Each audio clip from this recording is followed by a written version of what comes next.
Listen, just for a moment, stop what you're doing. Stop scrolling, stop planning, stop worrying about the next thing on your endless to-do list. Just listen. I want you to bring to mind a time recently when you were angry. Not just mildly annoyed, but truly, viscerally angry. Maybe it was a driver who cut you off in traffic, forcing you to slam on your brakes, your heart hammering against your ribs.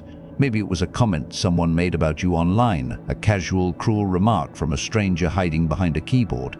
Maybe it was a colleague who took credit for your work, or a loved one who just didn't seem to be listening. Again, feel that heat rising in your chest, that tightness in your jaw, that replay loop in your mind going over the injustice of it all, crafting the perfect comeback you'll never get to use. That feeling is a cage. It's a prison you build for yourself, brick by brick, with every moment you spend ruminating on the actions of someone else. Now, think of a time you were bothered. Deeply, persistently bothered, not by a single event, but by a constant, low-grade hum of anxiety, the worry about the future, the fear of what might happen, the stress of a deadline that feels impossible, the frustration of a situation you can't seem to change, no matter how hard you try. It's like carrying a heavy backpack everywhere you go. You get used to the weight, but it's always there, slowing you down, draining your energy, making every step an effort. Anger, bother, frustration, anxiety, resentment. These are the common colds of the human soul. We accept them as inevitable. We say, that's just life. We vent to our friends. We distract ourselves with entertainment. We tell ourselves to get over it, but the feeling lingers, a phantom limb of a pain we can't quite shake. But what if I told you there is a different way? What if I told you that you could build a fortress inside your mind so strong, so impenetrable, that the actions of other people, the chaos of the outside world, could no longer touch you? Not because you don't feel, not because you become a cold, unfeeling robot, but because you have achieved a state of such profound inner clarity and strength that nothing on the outside can disturb your peace. This is not a new age fantasy. This is not a temporary hack or a motivational platitude. This is a 2,000-year-old philosophy, a practical operating system for life, forged in the fires of ancient Rome and Greece by emperors and slaves, by statesmen and soldiers. It is called Stoicism, and if you master its principles, you will, for the rest of your life, possess the master key to unshakable tranquility. You will never again be truly angry or bothered by anyone or anything. That is a bold claim, I know, and it requires not blind faith, but rigorous practice. It requires you to become a student of your own mind. This script is not a magic pill. It is a manual. It is a map. The journey is still yours to take, but I promise you, if you walk this path, the destination is a life of a freedom you cannot yet imagine. The modern dictionary definition of a Stoic is someone who endures pain without showing feelings or complaining. It paints a picture of a grim, stone-faced figure, someone who suppresses emotion, someone who is cold, detached, and passionless. This is a tragic distortion. It is the complete opposite of what Stoicism truly is. Ancient Stoicism was not about eliminating emotion. It was about mastering emotion. It was about understanding where our emotions come from and realizing that we have a choice in how we respond to them. The goal is not to feel nothing. The goal is to feel the right things, for the right reasons, and to not be a slave to the wrong ones. The Stoics felt love, joy, and a deep sense of connection to the world. They also felt pain, loss, and grief. Marcus Aurelius, the great Stoic emperor, lost 8 children in his lifetime. He felt that loss deeply, but his philosophy gave him the tools to process that grief without being destroyed by it. It allowed him to continue his duty, to lead his empire, to find meaning even in the face of profound personal tragedy. The goal of the Stoic is not apathy. It is apatheia. It is a state of mind where your soul is not disturbed by violent passions. It doesn't mean you don't get ruffled by the wind. It means you are so firmly rooted that the wind cannot uproot you. It is an inner citadel, a safe haven you carry within you, a place of calm and reason that no external storm can ever breach. So how is this possible? How can we possibly hope to achieve this state of unshakable peace in our modern world? A world of 24-hour news cycles, social media outrage, constant connection, and endless pressure. The answer, the core secret of the entire philosophy, lies in a single, powerful, and deceptively simple distinction. a distinction that, once it truly clicks in your mind, will rewire your entire perception of reality. It is the master key we spoke of. And it is this: understanding the difference between what is in our control and what is not. This is the foundation, the bedrock. Everything else we discuss will be built upon this one principle. If you understand only one thing from this entire script, let it be this, because this single idea is the antidote to anger, the cure for anxiety, and the path to profound, unshakable freedom. We will explore this dichotomy in detail in the next part, but for now, just sit with this idea. What if most of the things that make you angry, most of the things that bother you, are things you never had any control over in the first place? What if your frustration, your anxiety, your pain comes not from the events themselves, but from your mistaken belief that you should be able to control them? And what if, by letting go of that illusion of control, you could reclaim all that wasted energy, all that mental and emotional power, and redirect it towards the one thing you can truly command, your own mind? This is the promise of Stoicism. Not a life without problems, but a life where problems no longer have power over you. A life where you are the master of your inner world, no matter what happens in the outer one. This is the beginning of your journey to an unbreakable core. Part 2, the two realms, the dichotomy of control. Let's talk about control. It's a word we're obsessed with, isn't it? We want to control our careers, our finances, our health, our relationships. We plan, we strategize, we micromanage. We believe that if we can just get all the external variables to line up perfectly, then we'll be happy. Then we'll be at peace. The Stoics call this a fundamental error, a tragic mistake. It's like trying to control the weather. You can spend your entire life shouting at the sky, demanding the sun to shine, and you will die exhausted, frustrated, and utterly soaked.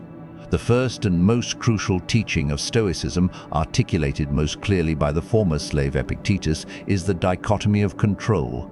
He wrote, "Some things are in our control and others not." And in that simple statement lies the entire blueprint for a tranquil life. Epictetus, for those who don't know his story, is perhaps the most compelling of the Stoic teachers. He was born a slave in the Roman Empire. He was lame, possibly from a brutal beating by his master. He had no property, no political power, no physical freedom in the conventional sense.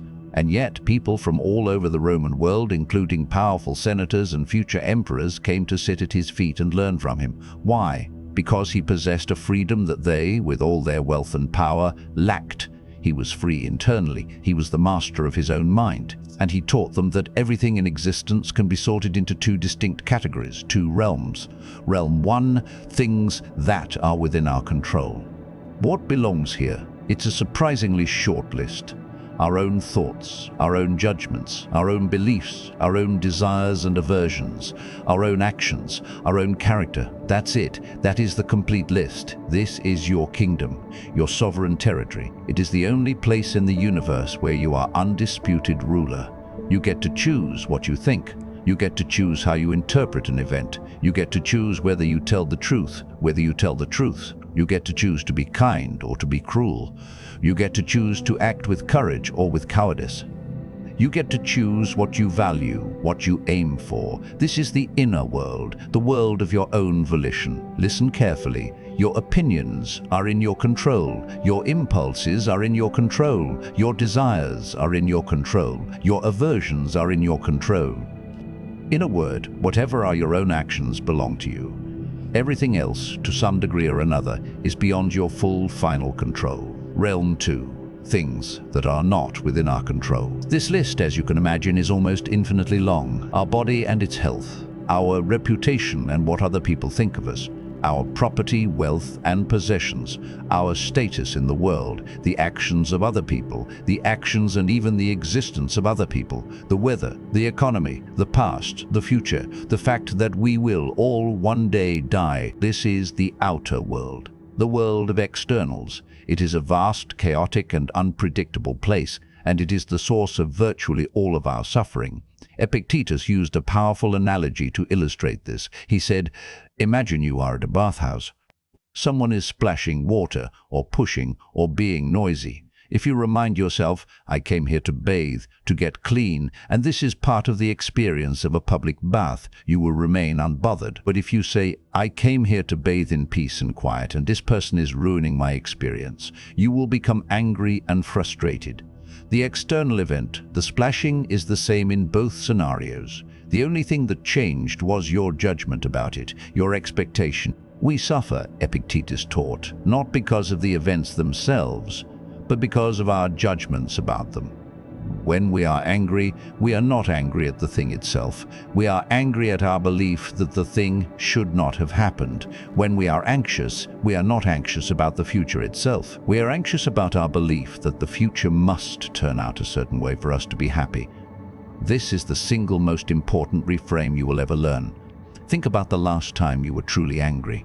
Let's take the example of the rude comment online. The comment itself, the typed words on a screen, is an external. It is not in your control. You cannot untype it. You cannot force the person to delete it. You cannot control their intention, their mood, or their life experiences that led them to write it. All of that is in realm 2.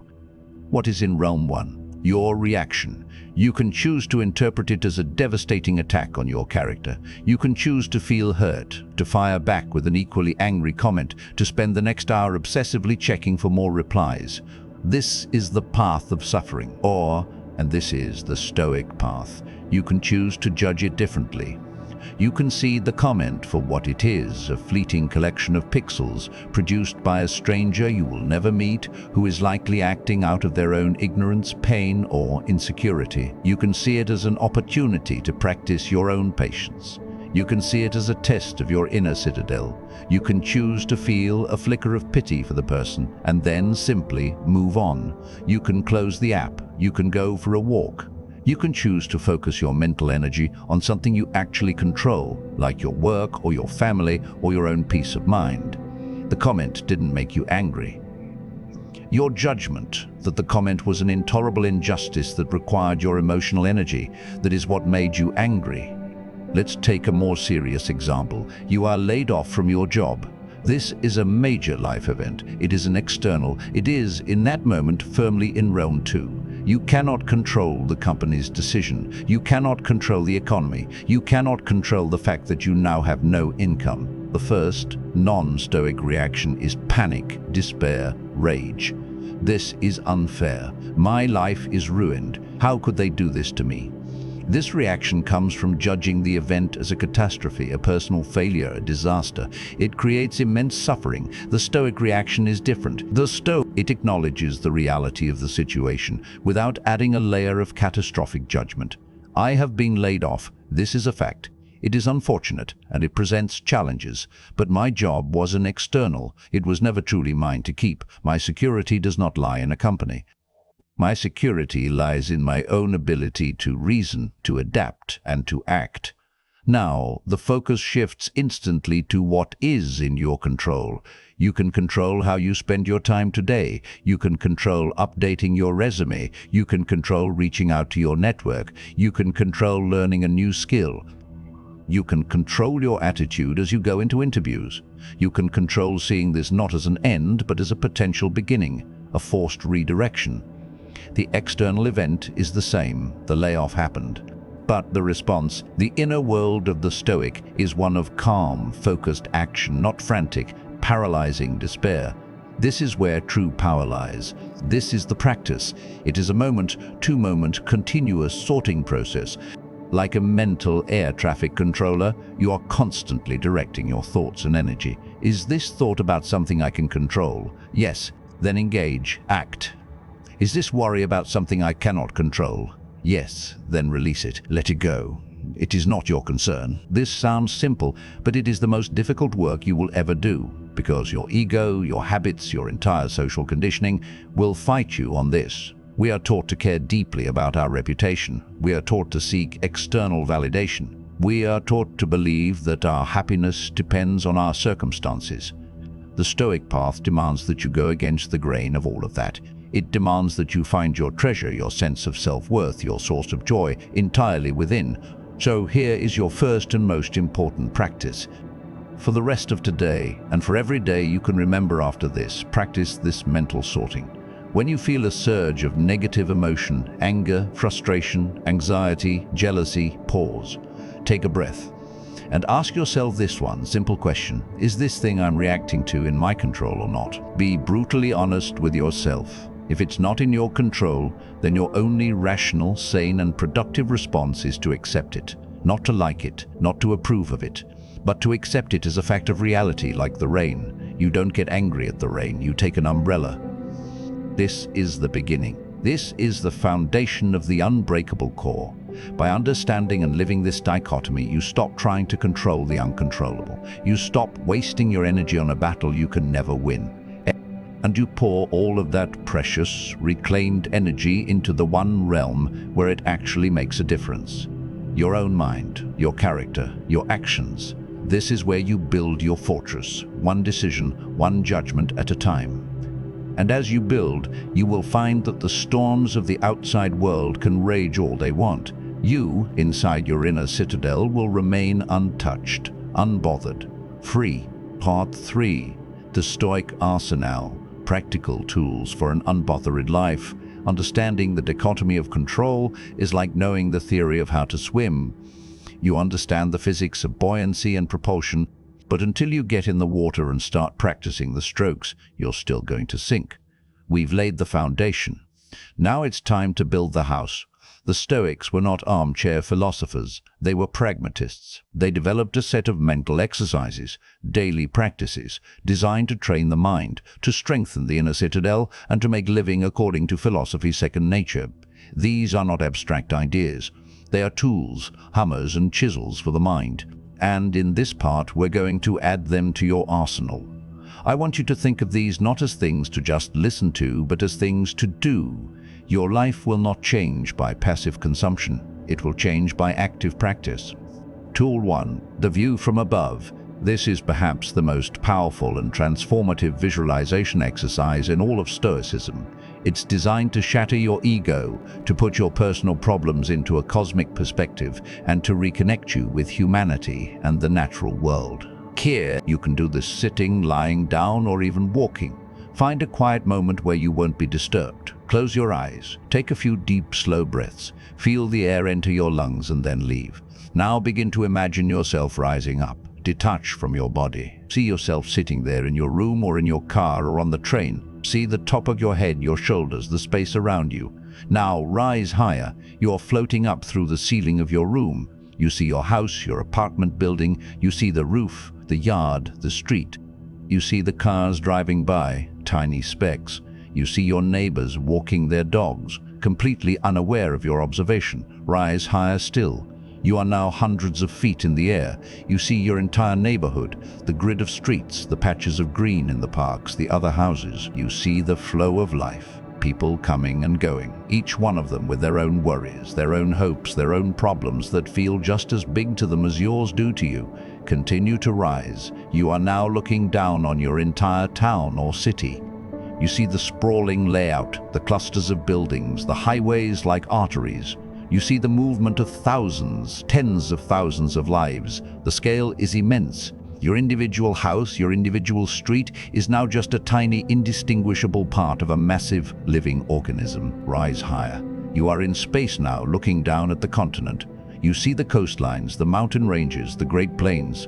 You see the swirl of clouds in the atmosphere, the lights of the cities at night like a galaxy on the ground. The problems that were consuming you just moments ago, the rude comment, the work deadline, the argument with a friend, are not even visible from this height. They have vanished into the grand tapestry. Higher still, you see the entire planet Earth, a beautiful swirling blue and white marble hanging in the infinite silent blackness of space.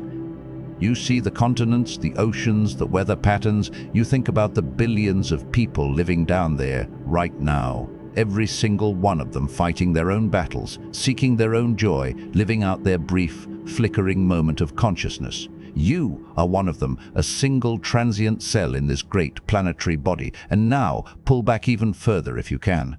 See the Earth as just one planet in our solar system, orbiting a single average-sized star. See Mars, Jupiter, Saturn, the vast empty distances between them. Realize the immense scale of it all. And then see our Sun as just one of billions of stars in our galaxy, the Milky Way. A swirling pinwheel of light and dust containing countless other solar systems, perhaps countless other worlds. And finally, see our galaxy as just one of trillions of galaxies in the known universe, an unimaginable, incomprehensible expanse of space and time. And now, ask yourself, in the face of all of this, how important is my anger? How significant is my anxiety? How earth-shattering is this problem that is bothering me? This exercise is not meant to make you feel small or worthless. It is meant to make you feel connected. It is meant to recontextualize your problems. It shrinks them down to their proper size. Most of the things we agonize over are, from this cosmic perspective, utterly trivial. The view from above does two things. First, it dilutes the ego. It reminds you that you are not the center of the universe. Your personal drama is not the main event. And second, it fosters a sense of what the Stoics called sympathia, a feeling of kinship with all of nature and all of humanity. You see that we're all in this together, on this tiny rock, hurtling through space, for a brief, precious moment. When you are feeling consumed by your own life, practice the view from above. It is the ultimate antidote to taking yourself too seriously. Tool 2. Premeditatio Malorum, the premeditation of evils.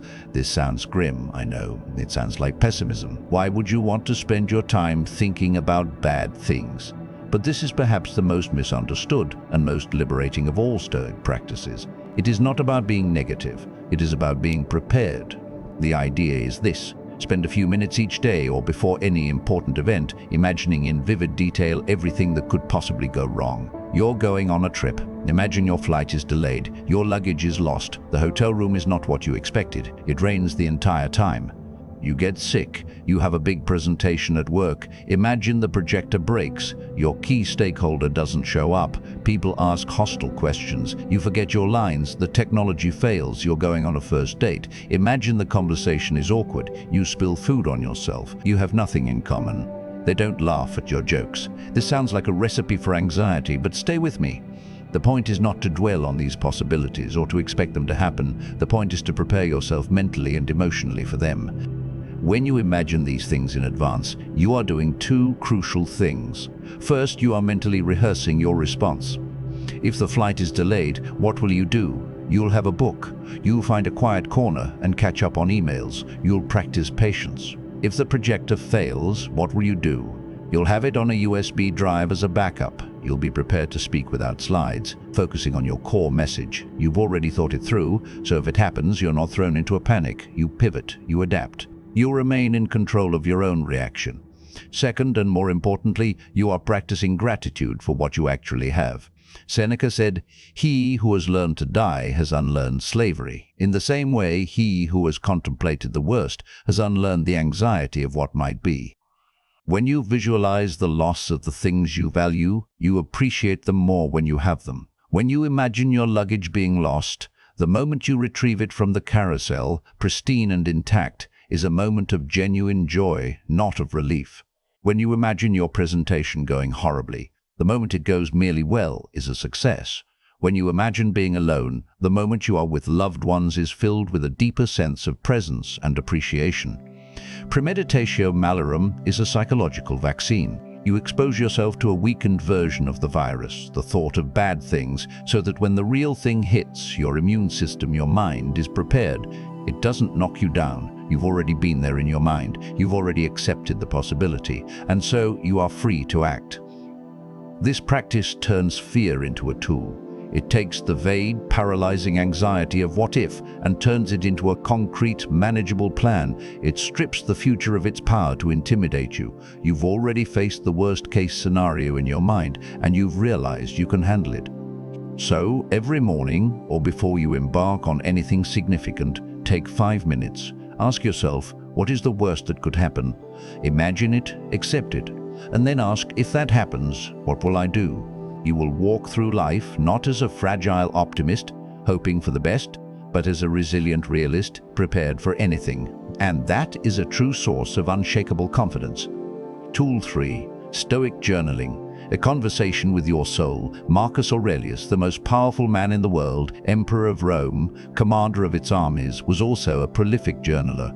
His book, Meditations, was not written for an audience.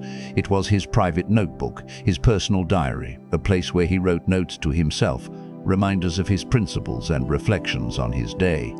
He didn't write about what he ate for lunch or who he met with. He wrote things like, "Waste no more time arguing what a good man should be. Be one. When you wake up in the morning, tell yourself, the people I deal with today will be meddling, ungrateful, arrogant, dishonest, jealous, and surly. They are like this because they can't tell good from evil. But I have seen the beauty of good and the ugliness of evil, and have recognized that the wrongdoer has a nature related to my own, so none of them can hurt me. You could leave life right now. Let that determine what you do and say and think." This is Stoic journaling. It is not a diary of events. It is a training ground for the mind. It is a space to process your thoughts, to check your progress, and to reinforce your philosophical principles. How do you do it? It's simple. At the end of each day or in the morning before you start, take out a notebook and a pen. The physical act of writing is important. It slows down your thoughts and makes them more concrete. Then, ask yourself a series of questions. Use these as prompts. 1. Where did I stray from my principles today? Be honest. Did you get angry? Did you act out of jealousy? Did you complain about something you couldn't control? Today, I received a critical email at work. Instead of reacting defensively, I took a breath. I realized the criticism was about the work, not me. I responded calmly and asked for clarification. I handled that well. 3. Frame every obstacle as an opportunity to practice. The meeting was a disaster. It was an opportunity to practice patience and to see that I cannot control others' opinions. My only duty was to present my case clearly and honestly, which I did. 4.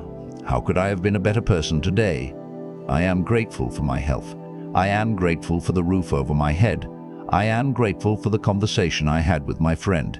Your journal is your laboratory. It's where you dissect your own mind. It's where you hold yourself accountable. It's where you remind yourself of what truly matters. Marcus Aurelius wrote to himself to remember who he was and who he wanted to be. He was emperor, but he knew his real work was the cultivation of his own character. Your journal is your conversation with your soul. It is your most powerful tool for self-mastery. Use it. Tool 4. Objective impersonality, the reserve clause. This is a subtle but profound mental shift. It's about learning to see the world and your actions in it with a sense of detached objectivity. The Stoics believe that everything that happens outside of our own will is ultimately indifferent. It is neither good nor bad in itself. It just is. A storm is not evil. It is a natural phenomenon. A disease is not wicked. It is a biological process. Wealth is not good. Poverty is not bad. They are simply externals, preferred or dispreferred indifference. What gives things their moral quality is how we use them, how we respond to them. To cultivate this mindset, the Stoics used a technique called the hypomnema, or the reserve clause. It's a small phrase you mentally attach to your plans and actions. The phrase is, "fate permitting," or "if the gods will it," or, more simply, "provided nothing prevents me." It sounds simple, but it's a radical reframing. Let's say you plan to go for a run tomorrow morning. The non-Stoic says, "I will go for a run tomorrow." When the morning comes and it's a torrential downpour, they feel frustrated. Their plan was thwarted. They feel a sense of failure. The Stoic says, "I will go for a run tomorrow, fate permitting." When the morning comes and it's raining, they don't feel frustrated. They accept that fate, in this case the weather, had other plans. Their intention was sound, but the outcome was not in their control.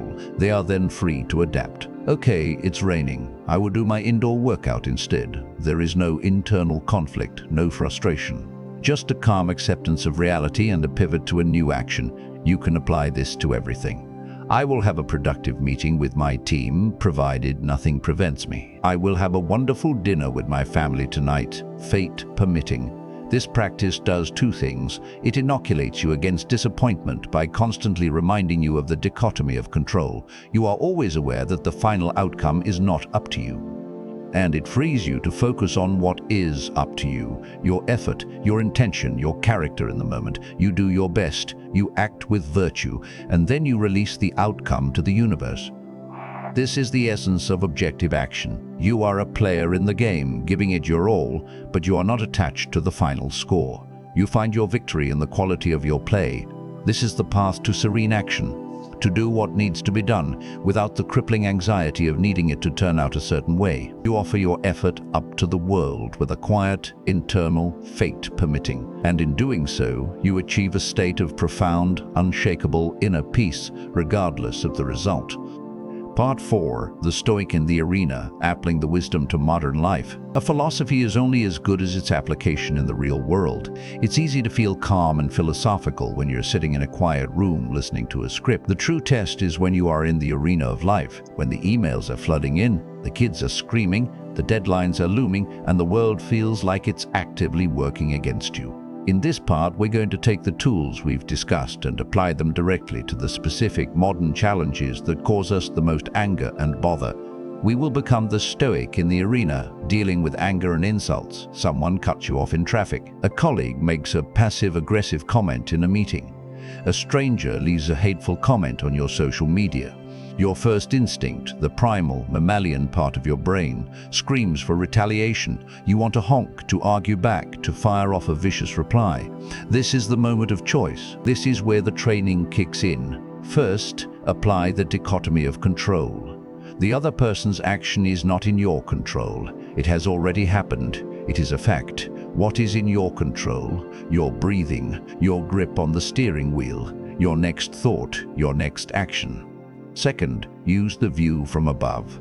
This person, this tiny blip in your day, is a human being with their own history, their own pain, their own ignorance.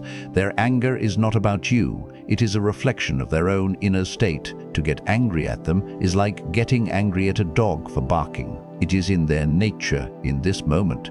Do you really want to lower yourself to their level? Do you want to let their chaos become your chaos? Epictetus gave us the perfect analogy for this. He said that when someone tries to insult you, it's like they are trying to throw a sponge at you. If the sponge hits you, it's just a wet sponge. It's harmless. But if you catch it and squeeze it, you get soaked. You are the one who gets wet. The insult itself has no power unless you absorb it, unless you squeeze it with your own anger and resentment. So what do? You can practice what Marcus Aurelius called the inner citadel. You see the insult approaching. You recognize it for what it is, an external, a puff of air, a collection of sound waves or pixels, and you simply don't let it pass the gates.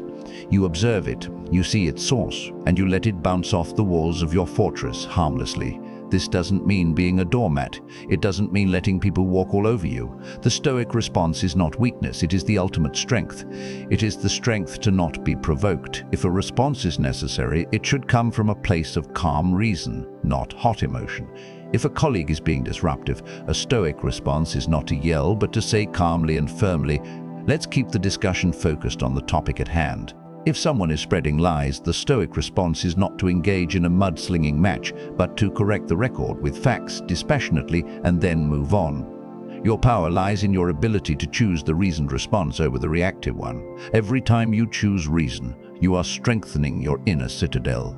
Every time you choose reaction, you are weakening it. Remember, no one can make you angry without your consent. Don't give it to them. Managing anxiety and the fear of the future. Anxiety is almost always about the future. It's a fear of a future that hasn't happened and likely won't happen in the way you imagine. It's a mental movie you are playing in your head where you are the star of a disaster film. The Stoic approach to anxiety is a direct, multi-pronged assault. 1. Dichotomy of control.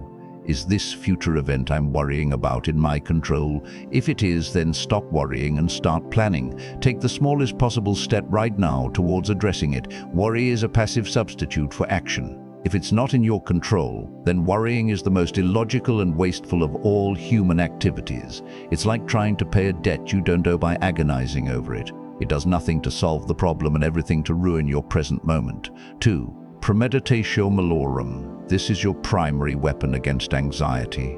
Anxiety thrives on the vague and unknown. Premeditatio Malorum makes the unknown known. You sit down and you imagine the worst-case scenario. You lose your job, your relationship ends, you get sick. You walk through it in your mind. And as you do, you realize two things. First, It's almost never as bad as your vague, free-floating anxiety makes it out to be. You can handle it. You will survive. Second, you can start to make contingency plans. If I lose my job, I will cut my expenses. I will file for unemployment. I will start networking. This turns you from a passive victim of fear into an active agent of your own life. 3. Focus on the present moment. Anxiety pulls you out of the present. The antidote is to ground yourself firmly in the here and now. What is happening right now? Are you safe? Are you breathing? Is there a problem right this second? Almost always the answer is no. The problem is a phantom from the future. Bring your attention back to your senses. Feel the chair beneath you. Hear the sounds around you. Breathe. The present moment is almost always bearable. It's the imagined future that is unbearable. Anxiety is a habit. The Stoic practices are the tools to break that habit and replace it with a new one, the habit of reason, preparation, and presence. Navigating grief and loss. This is the most difficult test. The Stoics were not immune to loss. Marcus Aurelius, as we mentioned, lost many children. Seneca was exiled. Epictetus was a slave. They knew pain. So how does Stoicism help with something as profound as grief? Stoicism does not ask you not to feel grief. That would be inhuman. It asks you to grieve with reason without being consumed by it. The core Stoic idea here is memento mori. Remember that you will die. This is not meant to be morbid. It is meant to be liberating. It is a reminder of the precious, fleeting nature of everything and everyone we love. When you truly internalize that nothing is permanent, you appreciate what you have while you have it. You don't take people for granted. You love more fully, more presently, because you know it's temporary. When loss does occur, Stoicism offers a framework for processing it. First, you accept the reality of it.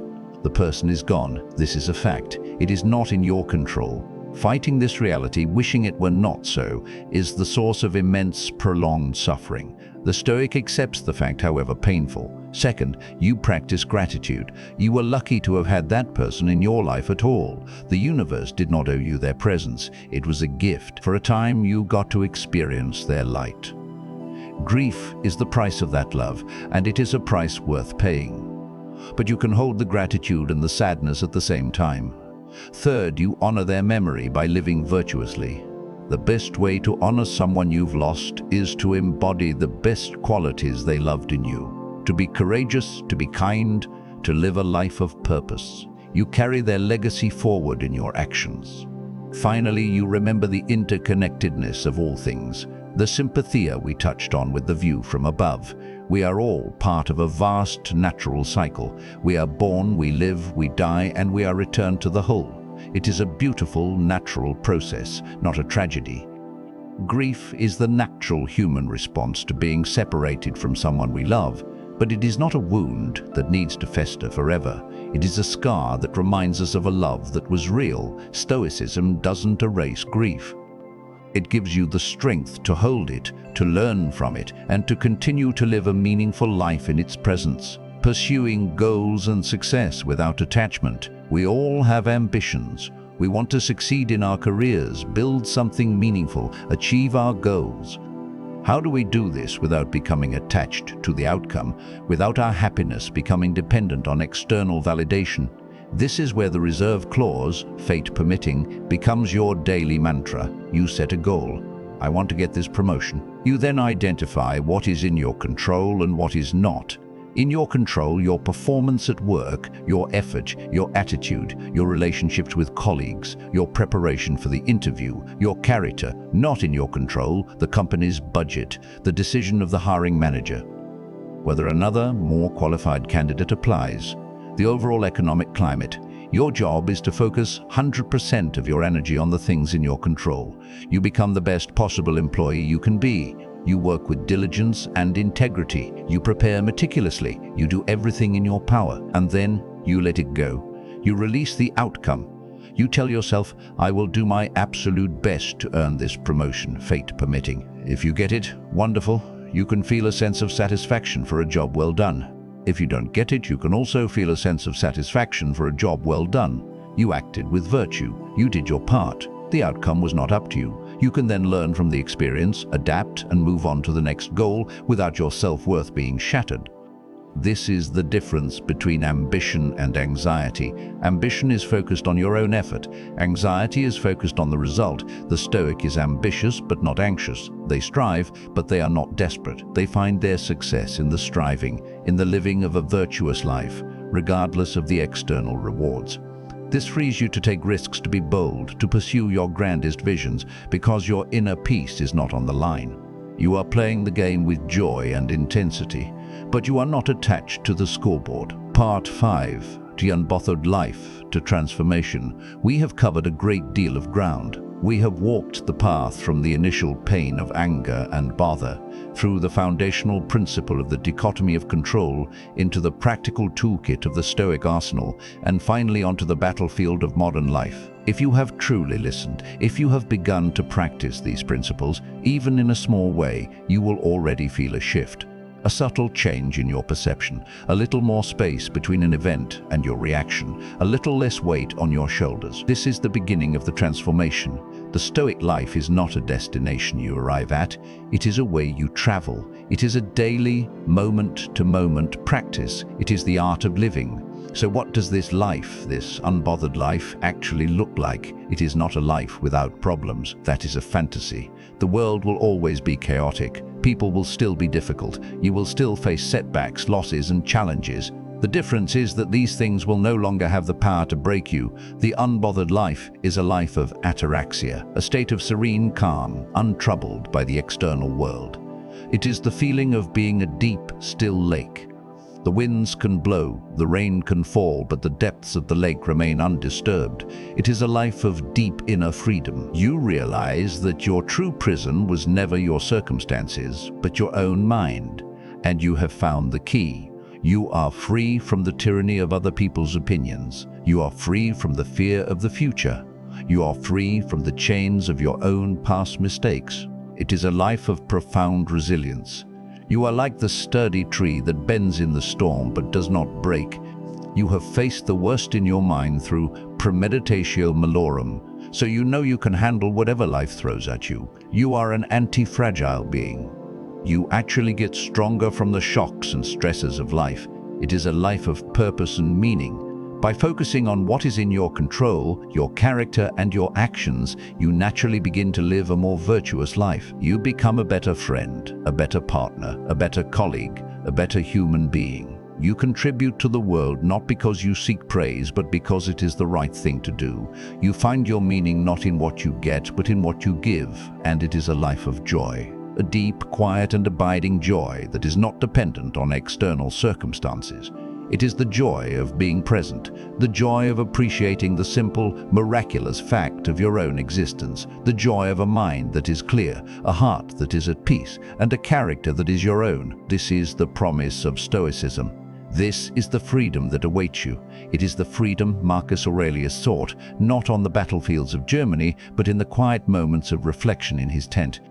It is the freedom Epictetus found, not in manumission from slavery, but in the unshakable sovereignty of his own will. It is the freedom Seneca cultivated, not in his wealth and influence, but in his ability to face his own forced suicide with calm acceptance and dignity. Their stories show us that this freedom is available to anyone, anywhere, at any time.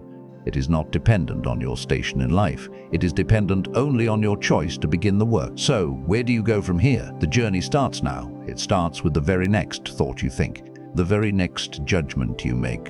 When you feel that familiar flicker of anger, that rising tide of anxiety, that nagging sense of bother, pause, take a breath, and ask yourself the question that will change your life forever. Is this in my control, or is it not? Practice the view from above when you feel your ego inflating. Practice Premeditatio Malorum when you feel fear of the future. Practice journaling to hold yourself accountable. Practice the reserve clause with every action you take. This is not a quick fix. It is the work of a lifetime. But it is the most important work you will ever do. Not because the world has changed, but because you have. You have built your inner citadel, you have found your unbreakable core, you have mastered the art of living, and you are finally truly free.